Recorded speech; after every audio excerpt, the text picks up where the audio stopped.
अभिवादन स्वीकार करिए अपने होस्ट और दोस्त सुभाष चंद्र झा का कैमरे की आंखों के सामने से और कैमरे के पीछे से मेरे सहयोगी अनिल दुफारे। आज के वीडियो में हम बात करने वाले हैं बड़ा संवेदनशील मुद्दा है दोस्तों। जैसा कि आप जानते हैं, अभी कुछ दिन पहले ही राजस्थान के ब्यावर जिले में विजयनगर में कुछ यौन शोषण की घटनाएं हुई, जिसमें छात्राओं को जो है कुछ लड़कों ने, और ख़ास तौर से उसमें जो नोट करने वाला है कि कुछ एक विशेष समुदाय के लड़कों ने कुछ लड़कियों को अपने जो है प्रेम जाल में फंसाकर ट्रैप करके उनके वीडियो रिकॉर्ड करके जो है उनको ब्लैकमेल करके उनके साथ बार बार यौन शोषण किया। उसका एक घटना का भंडाफोड़ हुआ। तो दोस्तों, और उसके बाद जो आपने जो प्रतिक्रियाएं देखी, जिस तरह से अजमेर पूरा उबल रहा था, अजमेर बंद हुआ, कुछ कुछ चैनलों ने उसको कवर भी किया। यहाँ जो मेन स्ट्रीम मीडिया के चैनल, जो यूट्यूब चैनल है ललन टॉप ने खास उसकी जो है कवरेज करी।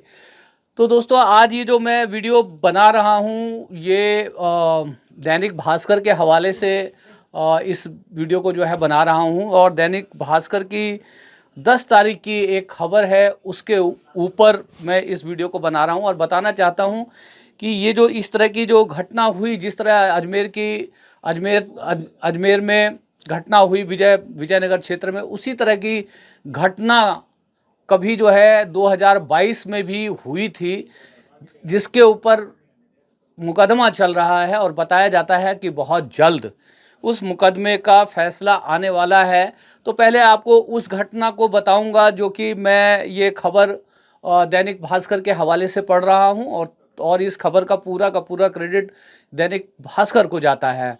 और आपसे मैं ये जानना चाहूँगा कि आप इस जो लोग हैं जिन्होंने इस घटना को, जो एक विभत्स घटना को, एक घृणास्पद घटना को अंजाम दिया है, उनके लिए क्या फैसला चाहते हैं, किस सज़ा की मांग करते हैं। सबसे पहले घटना बताता हूँ, सबसे पहले उन आरोपियों के नाम बताता हूँ। नाम बताना बहुत ज़रूरी है दोस्तों, क्योंकि आजकल कोई भी प्रतिक्रिया जो है नाम के आधार पर ही दी जाती है कि किस नाम के व्यक्ति ने किस तरह का काम किया है, उसी के आधार पर आजकल लोगों की प्रतिक्रियाएं आती हैं। समाज जो है बहुत बुरी तरह से पिछले 10-12 साल में बटा है, जिसकी वजह से बहुत सारी ऐसी घटनाएं जो मतलब पहले किसी घटना से भी ज़्यादा विभत्स होती है, उसके ऊपर बहुत ज़्यादा चर्चा नहीं होती, क्योंकि उस नाम में उस संप्रदाय के लोगों का नाम नहीं होता,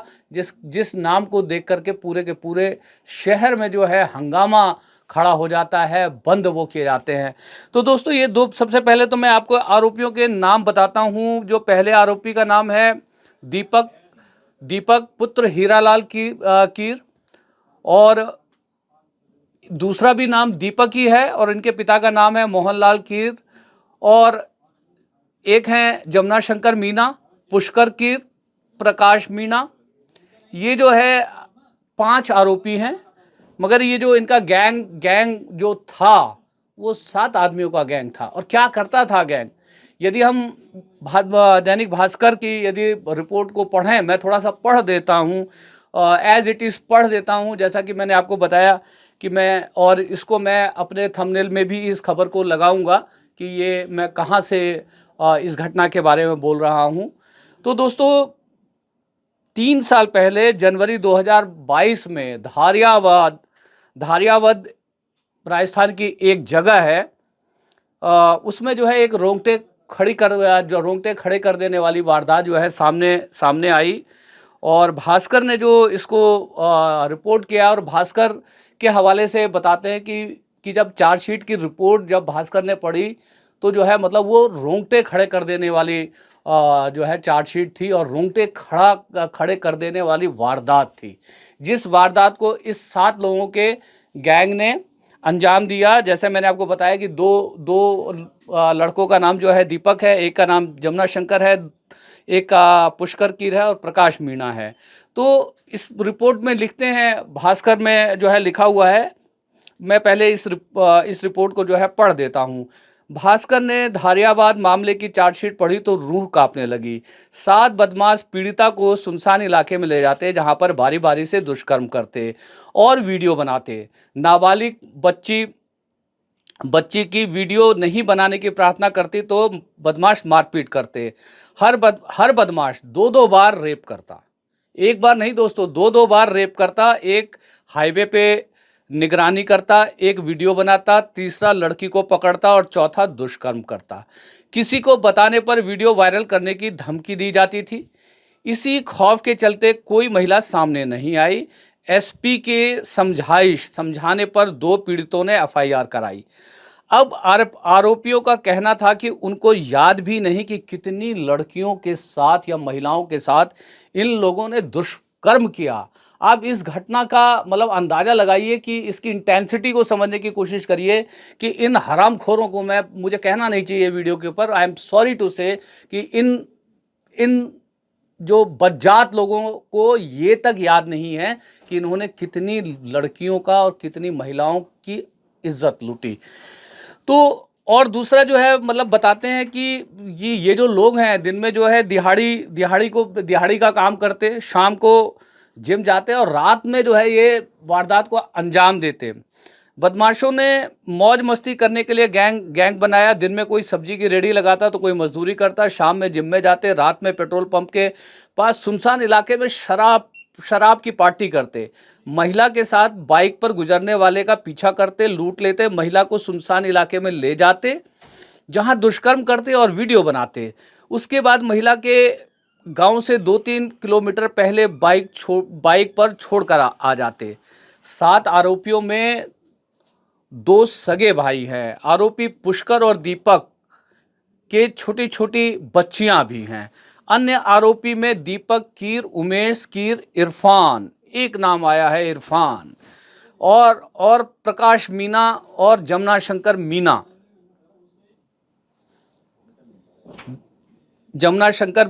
मीना। तो ये इस तरह की जो है, आप ये समझिए कि कितनी विभत्स घटना है कि, और कितने ही मतलब महिलाओं ने, लड़कियों ने मतलब डर के मारे कि पूरे गांव में, उनके क्षेत्र में उनकी बदनामी हो जाएगी, कि जिस तरह की वो वीडियो वायरल करने की धमकियां दिया करते थे। कितने ही लोगों ने, कि आप इस बात से समझ सकते हैं कि आरोपी ये कह रहे हैं कि उनको ये याद नहीं, उनको ये गिनती नहीं कि कितनी महिलाओं के साथ, कितनी बच्चियों के साथ इन्होंने जो है और इस जघन्य अपराध को, ये विभत्स यौन अपराध और रेप का जो है काम किया है। तो और सिर्फ उसमें से सिर्फ 2 महिलाओं ने वो भी एसपी जो कि जिले का कप्तान होता है, कप्तान की मतलब एश्योरेंस के बाद, समझाने के बाद इनके खिलाफ जो है क्या तहरीर दी, मुकदमा दर्ज हुआ। और उस मुकदमा वो जो मुकदमा अब निर्णय के उस पर जो है पहुंचने को है। आप देखिए कि मतलब इस तरह के जो मतलब यौन अपराध जो हमारे समाज में जो बढ़े हैं, और उनके ऊपर बहुत सारे ऐसे अपराध जिनमें किसी विशेष संप्रदाय के लोग हैं, उनके ऊपर समाज जिस तरह से प्रतिक्रिया देता है, उस तरह की जो है मतलब प्रतिक्रिया बहुसंख्यक समाज के जो लोगों द्वारा इसी तरह की जब कोई जुर्म किए जाते हैं या घटना होती है, उसके ऊपर उस तरह की प्रतिक्रिया नहीं दी जाती। मैं आपसे जानना चाहता हूं कि आप क्या समझते हैं, आप ये जो घटना हुई, जो ये 7 लोगों ने जो है 2022 में इस घटना को अंजाम दिया, असंख्य महिलाओं और लड़कियों के साथ जो है रेप किया, उनकी इज्जत को तार-तार किया, और कितनी सारी महिलाएं जो मतलब जो घुट रही होंगी, जो कहीं पर मतलब जो कह नहीं पाई, व्यक्त नहीं कर पाई अपनी इज्जत खराब होने के डर से, ऐसे लोगों को क्या सज़ा होनी चाहिए? आप कहेंगे फांसी की सज़ा होनी चाहिए। बहुत सारे लोग, अधिकतर लोग ये बोलेंगे कि फांसी की सज़ा होनी चाहिए। कुछ बोलेंगे कि अरब कंट्री के आधार पर जो है इनको किसी सार्वजनिक स्थान पर मतलब जो है फांसी दी जाए। कुछ बोलेंगे कि इस तरह की फांसी दी जाए जैसे पहले अरब के देशों में होता था कि चौक चौराहों पे खड़ा कर दिया जाता था, और लोग जब तक पत्थर मारते थे जब तक कि वो मर नहीं जाता था, और सभी लोगों को वहाँ पर जो राजा के कहने पर अपनी उपस्थिति दर्ज करानी होती थी। इस तरह की जो है सज़ा का भी जो है प्रावधान मतलब रहता था, या हो सकता है अभी भी खाड़ी के कुछ देशों में इस तरह के जो सज़ा का प्रावधान हो। मैं ये जानना चाहता हूँ कि ये इस तरह की घटनाएँ कोई भी करे, वो मानवता को शर्मसार करने वाली है, और उसके ऊपर जो है सेलेक्टिव तरीके से प्रतिक्रियाएँ नहीं होनी चाहिए। कोई भी इस तरह की जो मतलब इस तरह के जघन्य अपराध करता है, तो उसके बारे में हमें जो है एक एक परिपक्व समाज के तौर पर न्यूट्रल होकर, तटस्थ होकर अपनी जो है राय को रखना चाहिए, ना कि किसी खास संप्रदाय का आदमी करे तो जो है पूरा शहर टूट पड़े, और वहाँ पर बहुत जो है तनाव की स्थिति हो जाए, बंद की स्थिति हो जाए, मगर उसी खराब काम को कोई दूसरे जो है कहते हैं संप्रदाय का आदमी, जो बहुसंख्यक संप्रदाय का आदमी उसको करे, तो उस पर उस तरह की प्रतिक्रिया नहीं आती। तो आप बताइए कि इस खबर के ऊपर आप क्या सोचते हैं? क्या आपने ये इस खबर के बारे में कुछ पढ़ा है कि 2022 में राजस्थान में जो इस तरह की घटना हुई? और मैं जानना चाहता हूं कि आप इन आरोपियों के लिए, इन 7 आरोपियों के लिए किस न्यायालय से किस सज़ा की मांग करना चाहते हैं, कि भविष्य में एक जो है मिसाल कायम हो सके, एक एग्जाम्पल सेट हो सके, कि इस तरह का जो है घृणित अपराध करने से पहले जो अपराधियों के रोंगटे जो है खड़े हो जाएं। कुछ देशों में दोस्तों बलात्कारियों के लिए और यौन विभत्स अपराधों के लिए इस तरह की भी सज़ा का प्रावधान है कि उसे जो है मारा नहीं जाता, उसे नपुंसक बना दिया जाता है। तो क्या हमारे देश में इस तरह की सज़ा संभव है? और यदि संभव हो तो मेरा अपना व्यक्तिगत मानना है कि किसी को मार देना तो जो है कहते हैं वन टाइम, वो है एक बार तकलीफ होगी, आदमी गुजर गया। ऐसी सज़ा दो कि ज़िंदगी भर आदमी तिल तिल करके मरता रहे। तो मेरा अपना व्यक्तिगत मानना यही है कि न्यायालय को ऐसे जितने भी इस तरह के यौन अपराध करने वालों को इस तरह की सज़ा देनी चाहिए, जिसमें जो है इनको नपुंसक बना करके, मैं तो कहता हूं कि इनको जेलों में भी नहीं रखा जो है कहते रखना चाहिए। कुछ समय आप इनको जो है जेलों में रखिए, और उसके बाद जो है इनको छोड़ दीजिए कि ये तिल तिल करके जो है मरें। तो आप बताइए कि आप ऐसे अपराधों के बारे में क्या सोचते हैं, और ऐसे अपराधियों के लिए न्यायालय से किस तरह की सज़ा की अपेक्षा रखते हैं? ये बड़ा जो है संवेदनशील और कहते हैं बहुत क्या कहते हैं खून गर्म कर देने वाला मुद्दा है। तो इसलिए हो सकता है कि भावनाओं में बहकर मैंने कुछ यदि गलत शब्दों का प्रयोग कर लिया हो, तो मैं आप सभी से माफ़ी चाहूँगा, और चाहूँगा कि आपको लगता है कि इस तरह की जो खबरें कहीं पर दबी छुपी रह जाती हैं, जिसके बारे में मेन मीडिया कभी जिक्र नहीं करता, और हम इन खबरों को कहीं से जहाँ भी पढ़ते हैं तो उसके बाद हमें लगता है कि इन खबरों को दोबारा से बार-बार रिपोर्ट करने की ज़रूरत है। तो उसी क्रम में हालाँकि ये दैनिक भास्कर ने ये रिपोर्ट की है, पर ये राजस्थान के एडिशन में है। तो आपके सामने हम इस घटना को लाए हैं, और इसके लिए जो हम शुक्रगुजार हैं दैनिक भास्कर की रिपोर्ट का।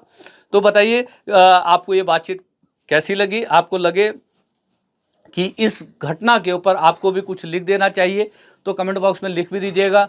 आपको लगे कि भाई ये वीडियो जो है ज़्यादा से ज़्यादा लोगों तक पहुंचनी चाहिए, तो आप शेयर करके इसको ज़्यादा से ज़्यादा लोगों के साथ साझा करके पहुंचा सकते हैं। और आपको यदि यह लगता है कि हम अपने चैनल के ऊपर कोई तर्कसंगत, मीनिंगफुल, संवेदनशील यदि बातें करते हैं या करते रहे हैं, तो अभी तक चैनल सब्सक्राइब ना किया हो तो आग्रह रहेगा कि चैनल सब्सक्राइब कर लेंगे तो बहुत अच्छा लगेगा, हमें भी अच्छा लगेगा, आपको भी अच्छा लगेगा। इसी के साथ इस वीडियो को समापन की ओर लेकर के जा रहा हूँ। आप सभी का दिन शुभ हो। हरे कृष्णा।